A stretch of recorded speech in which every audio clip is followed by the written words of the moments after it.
me, oh yeah, that black guy so-and-so, and I'll have to really think because I won't know who they're talking about. Like, I'm really not, for some reason, tuned into that stuff. I guess maybe, I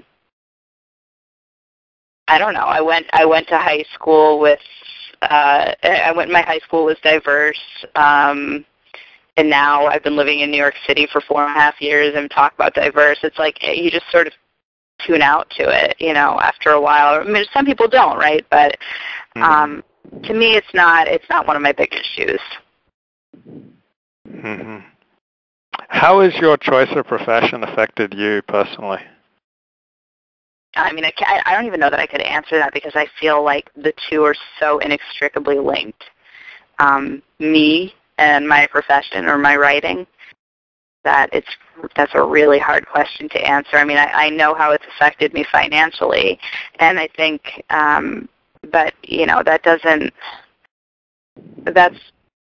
that's only a very surface issue because it's very difficult to make money as a writer, and so, but that wasn't going to keep me from being a writer. I mean, it's almost like saying, well, it's very difficult to be a man if you're a woman.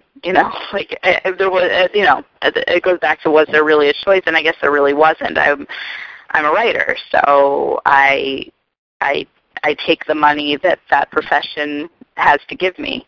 I guess maybe one other way that I can answer that question is, but this is a chicken and the egg thing. I'm not really sure. I'm very emotional, and I've always thought that part of that has to do with the fact that as a writer, I sit around kind of marinating in my own juices all day. I mean, I have to be thinking about my feelings all the time in order to write truthful work, and so I cry a lot. But I don't know, but I think that writers are probably sensitive people to begin with, so who knows which came first. Yeah, I was going to suggest that if you turned it around and or asked me to explain the question, I would have said your second answer, that if I at one point in my life I was thinking of becoming an economist. If I'd become an economist, I think I would have thought less about my feelings than I do as a writer. And if you'd become a tax lawyer, perhaps. Yeah, I guess. Or maybe as a tax lawyer, I would be so miserable it would be even worse, and there'd be no outlet. Yeah. I don't want to be a tax lawyer. Are there cool and zeitgeisty and au courant issues to write novels about, and like less cool and less acceptable? Or do you think about these things? Do you notice your peers who are novelists thinking about these things? You can't chase the marketing trends because they change so much, and that's just something that I keep in mind. I write about what I'm obsessed with, and that's it. I don't think my first novel was cool. It was zeitgeisty, and I don't really think my second novel is necessarily cool either, but it is also zeitgeisty. Cool these days is like Karen Ross and now of course I'm blanking, but I don't know, Jonathan Safran Foer, that kind of writing I guess is considered cool. Gary Steingart. So I'm not. I don't think I'm the coolest writer, but the two issues that I've happened to tackle have both been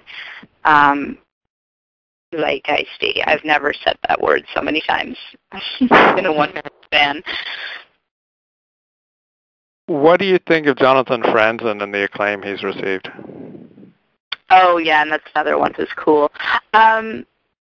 I read both his books, and he's brilliant. I mean, he really is. He's a brilliant thinker. He's a great writer. He's not really my taste. Like, it's a little male for me, but I I read a lot of stuff and think, I see why this is great. I absolutely recognize its merit, but it's just not for me necessarily. With that said, there were things in Freedom that I thought he did so exceptionally well. I'll take some lessons from it. For example, I thought his exploration of depression was incredible. I've never seen anybody do it like that. I mean, each of his characters was depressed, and it manifested in a different way in everyone, and it was utterly convincing. I also really liked how he brought the theme of freedom through.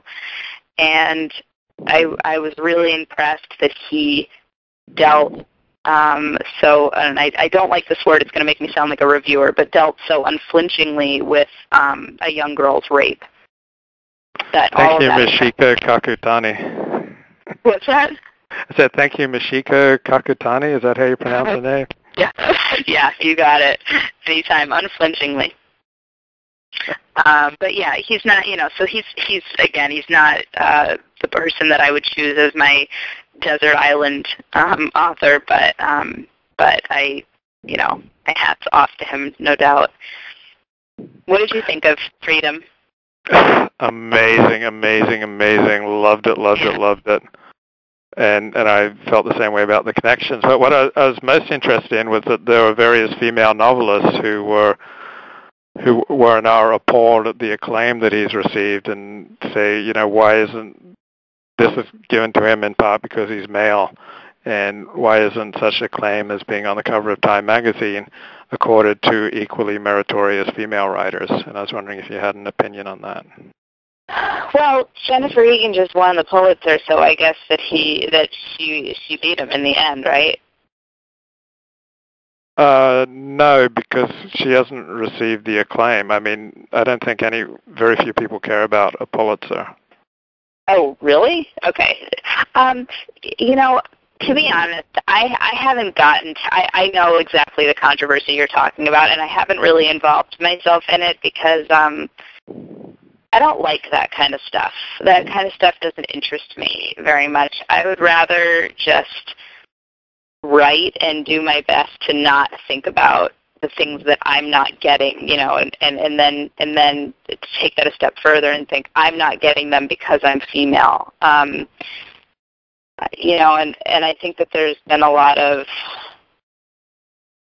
I hesitate to even talk about this because I don't want to sound anti-feminist or anything like that. I believe that if there is a woman's book that comes out at the same time as Jonathan Franzen's that's as good or better, then of course it should be getting the acclaim. But I don't necessarily think that he got the acclaim because he's a man. I mean, I think there were a lot of other things going on. For one thing, he was an Oprah darling, and that really put him on the map in a big way, because he did that whole thing where he rejected her, as he called it, a corporate endorsement. And so, there were a lot of things that made him kind of iconic. And his being male may or may not have been one of them, but there are plenty of male writers who don't get attention, just as there are plenty of female writers who don't get attention. Do I think the women's movement has a ways to go? Yeah, I do. But this just isn't, this particular gripe is not one of my pet issues. If a media superstar who tended to recommend a lot of schlocky books wanted to recommend your book, and by so doing you'd sell an extra 100,000 copies, but on the downside, you'd be in the company of a lot of schlocky books, how would you approach a dilemma like that? Oh, I'd say put me on the list. Yeah, and I'll tell you why that is. I mean, I believe in my work, and that's A. B is I want to be making a living as a writer. I don't want to be, I don't want to be worried about my place in my career. I don't want to be worried about money. I don't want to be worried that my next book won't sell. I want to feel comfortable and confident, right? And so selling 100,000 copies of my book would push me a lot closer to that goal. And if people assume that I'm not a worthy writer because of the company I keep, I don't really care.